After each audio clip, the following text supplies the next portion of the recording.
Hi friends, இன்றைக்கி நாங்கள் வீட்டில் இருக்க பொருட்களை வச்சு எப்படி ஒரு ஈஸியான ஈவினிங் ஸ்நாக்ஸ் ஒன்று செய்யறது தான் பார்க்க போகிறோம். எங்கள் வீட்டில் கிழங்கு இருந்துச்சு, இப்போ நான் எடுத்திருக்கேன். நல்லா மூடியை போட்டு நல்லா அவிக்க விடுங்க.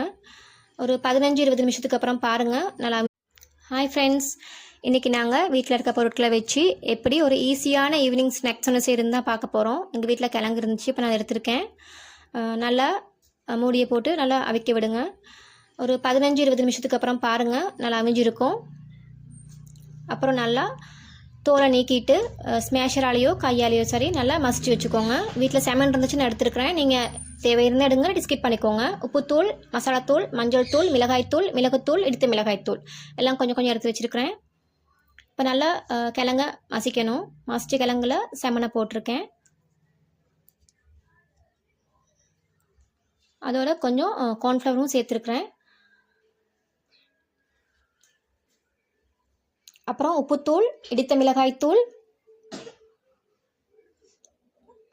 மஞ்சள் தூள், மசாலாத்தூள், மிளகாய்த்தூள், கடைசியாக மிளகுத்தூள் கொஞ்சம் சேர்க்க போகிறேன். இப்போ எல்லாம் திரும்ப ஒருத்தருக்கு நல்லா அதை நல்லா பிணைஞ்சு கொள்ளுங்க.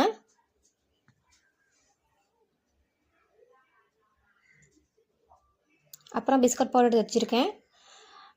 இப்போ நாங்கள் மசித்த கிழங்க உங்களுக்கு தேவையான ஷேப்ஸில் வச்சு தட்டிக்கோங்க. நான் உருண்டையாக பிடிச்சி தட்டி வச்சுருக்கிறேன். இப்போ நல்லா முட்டையில் முக்கி பிஸ்கட் பவுடரில் அதை நல்லா பெரட்டி எடுத்து எண்ணெய் காஞ்சதும் பொரிக்க போகிறேன்.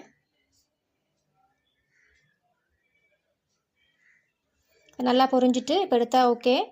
அதுக்கப்புறம் நீங்கள் சோஸை டிப் பண்ணி சாப்பிட்டா நல்லாயிருக்கும். இப்போ நீங்கள் இந்த வீடியோஸ் உங்களுக்கு பிடிச்சிருந்துச்சின்னா லைக் பண்ணுங்கள், கமெண்ட் பண்ணுங்கள், ஷேர் பண்ணுங்கள், சப்ஸ்கிரைப் பண்ணுங்கள்.